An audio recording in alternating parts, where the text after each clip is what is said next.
Welcome to our second video in Year 10 Chemistry on the periodic table and atomic structure. In this video, we're going to look at metals. Okay, so first of all, what we're going to do is we're going to have a quick revision of the periodic table to see where our metals are actually found. And if you remember from the last video, the metals are on that left-hand side, take up about 2/3 of the periodic table, and next to the metal on the right hand side there, you can see those metalloids and then our non-metals. So the red being our metalloids and the yellow being our non-metals. So on here, all our metals are in the bluey colour. Okay, so this version of the periodic table, this is just showing us our different metals as such, or our different parts of the periodic table, not just the metals, and their specific groups. Okay, so we've got the alkaline metals, we've got the alkaline earth metals, we have our transition metals here, our post-transition metals here, we've got our metalloids that run through there, as we said, and we're just showing some of the other, because we've got the full periodic table, so some of the other groups, we've got our noble gases and our halogens there. And down here, the lanthanides and their actinides, okay? But we're really interested in these metals. Okay, so we're going to have a look at the structure and properties of our metals. So, first of all, what are metals? Well, a metal is defined as any element that loses its outer electrons to become stable. Okay, so neutral atoms have equal numbers of electrons of negative and positive charge. Okay, so we saw that in the last video that we needed the same amount of protons and electrons to give that neutral charge. Therefore, when a metal atom loses electrons, it actually then becomes positively charged because it's lost some of its negative charge and therefore has more positive charge, so it's got a positive charge. We call these charged particles ions. So ion, ions. Okay, so the structure of metals, and we're going to talk about this idea of the lattice. X-ray studies have shown us that metals occur in what we call crystal lattices. Chemists imagine these lattices as being made up of an array of cations, so an array meaning like a sheet of paper as such, a row, a wide row of these cations. Okay, so chemists imagine these lattices being made up of arrays of cations stacked and arranged like oranges in a box. So if you imagine one row of oranges in the bottom of the box, that would be our first array, and then you'd stack another lot on top, but they wouldn't stack directly on top, would they? They'd stack in between. So the electrons within the metal lattice are called delocalized electrons, and these come from those outer shells. So the metal atom has tried to get rid of its electrons from that outer shell, and they then just float around between the atoms in the lattice, and they're called delocalized electrons. They are found in a common pole and are free to move between all the cations. So the cations, remember, are those positively charged atoms, so they're the pluses on the diagram. And these free electrons move around between those cations. Now, this allows those cations to stick strongly together. Okay, now the properties of metal that we're going to look at now are all due to this special characteristics of our metal atom. Okay, so our metals are good conductors of electricity, they're good conductors of heat, they're lustrous, and that means reflective. Okay, when you cut a metal and look on the inside, the cut face, it will have a shiny surface. Okay, they may become oxidized on the outside, but if you cut them and look on the inside, they're lustrous, they're shiny. They're malleable. This means they can be hammered, bent, or rolled into any desired shape. And they have high melting points and high boiling points, and therefore are usually found solid on Earth, except for one. You may know that one, Mercury. Okay, and they have high densities. So if you pick them up, they feel heavy. Now, nearly all metals are solid at room temperature, except for Mercury. I said that one earlier. And most are hard and tough.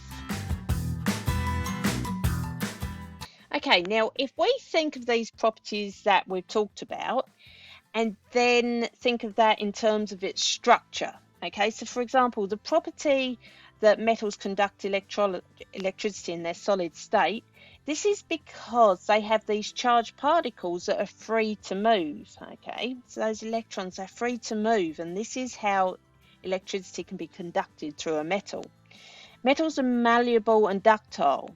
Okay, so this is because the forces between the particles must be able to adjust when these particles are moved. Metals generally have high density. This would suggest that the particles are very, very densely, closely packed together. Metals tend to have a high boiling temperatures. Okay, so this would suggest the forces between the particles must be very, very strong. If those forces between the particles were weak, then they'd have lower boiling points. Metals are lustrous or reflective. Okay, so this is telling us that our metal can reflect light. Now, I wonder why. We're going to look more into that. Okay, so let's have a look at metallic bonds. Now, a little bit of revision here. When we think about electrostatic forces, okay, so we're going to look at some attraction and repulsion. Attraction is when we've got a negative and a positive charge. They're attracted together. So you would have heard that opposites attract. A negative and a positive attract. Now, repulsion is when we've got two charges the same, okay? They don't attract, they actually repel each other away. So in chemistry, the type of bonding between atoms in a substance determine the substance properties. All bonding is electrostatic, okay? So bonding always involves positive and negative particles. Alrighty, now another thing that we just need to think about, because this is going to be important as we're looking at metals, we've already spoken about these cations, okay? So you have a neutral atom, and if it loses electrons, it becomes a cation. If it gains electrons, it becomes an anion. So our metals become cations. Our metal atoms become cations because they lose electrons. All right, so back to that metallic bonding. It is the electrostatic attraction between the positive ions and those delocalized electrons. This force extends throughout that entire lattice. So you've got all of these positive ions, okay, in this case sodium, and then between them are all this sea of delocalized electrons throughout there. And that is what causes these ions to bond together, these cations to end up bonded together, because they have all this charge throughout. Metallic atoms have a low electronegativities, okay, so low electron attracting force. So that's the atom. Therefore, what they need to do is lose an electron from lose their electrons from the outer shell, okay.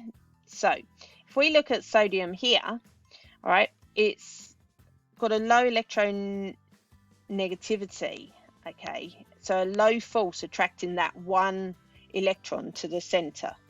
So what it does is it loses that electron, and that starts floating around in that delocalized electron C, okay, and this is our sodium ion. All right, it's lost one electron, you'll see there, that one on the outside is vacated. All right, and our ion now is it feels stable, but it's now actually got a positive charge. So this means that we've got these cations formed. Now, cations possess localized electrons. They are situated in their inner shells, okay, and they're not free to move throughout the lattice. So the localized electrons, these guys in here, they can't move. They stick there and they are attracted to the protons in the middle. So this remains constant as such. They're not going to move. It's this guy out here. He's now in that sea of electrons. So the electrostatic force of attraction between the positively charged cations and those negatively charged delocalized electrons are what hold everything together. So these being attracted to these guys are what holds it all together. Okay, so we've got these atomic cores in this valence electron fluid as such. We've got all these electrons between here holding them all together. Okay, so an explanation now of the properties in terms of what we've just heard about with this metallic model. Okay, so first of all, we said that metals were good conductors of electricity. When an electric field is applied to a metal, one end becomes positive and one end becomes negative, and therefore all the electrons are forced to move from the negative to the positive end. And that is what we call an electrical current. So here we can see our electrical flow through our circuit. That's our electrical current. It's the movement of those free electrons. Okay, our second characteristic was that our metals are good conductors of heat. Okay, now heat is a transfer of energy, just like electricity. When we heat a metal, it causes the particles in the metal to move faster. So if we heat here, these particles in this metal start moving, okay? Or they're already moving, they start moving faster. Because metals are ordered so tightly, what happens is these particles, they start bumping together. And as they start to bump together, like pass the parcel, they literally pass the energy on down the metal. Okay, so you can see they'd be moving more and more, passing the energy along the metal. Okay, luster. Now, the lustrous appearance of a metal is due to those delocalized or mobile electrons being able to reflect light. So the shininess is due to the electrons reflecting light.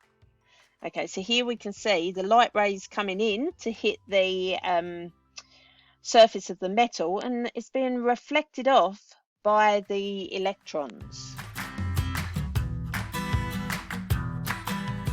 Okay, so two more of our properties of metal was malleability and ductility. Okay, so a metal strip becomes thinner, but the nature of the bonding doesn't change. So you could hammer a metal strip really, really thin, but the structure of the bonds do not change. The metallic bond is non-directional. Okay, so this means that the attractive force that is exerted by the positive metal ions for the mobile electrons occurs in all directions. So when metal is beaten into sheets, drawn out into wires, or bent into layers of ions, layers of ions can move past each other without disrupting the force between the cations and electrons, which simply just change their position and shape. So you can see here we're applying a force down, and all that happens is the protons and the electrons have just changed their location as such, so that the metal becomes thinner. Okay, high melting points and hardness. These indicate that metallic bonding is strong.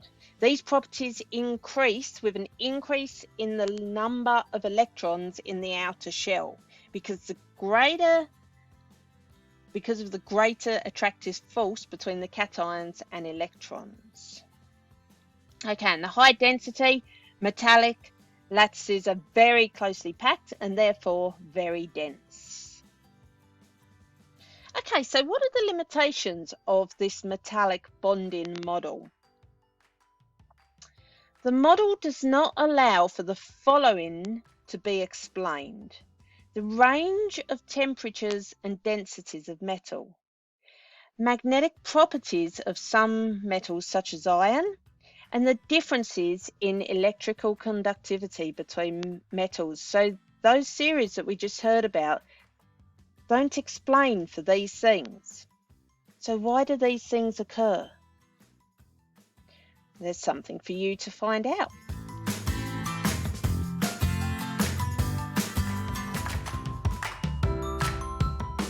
Thank you for watching this video. I will see you soon for our next bonding video.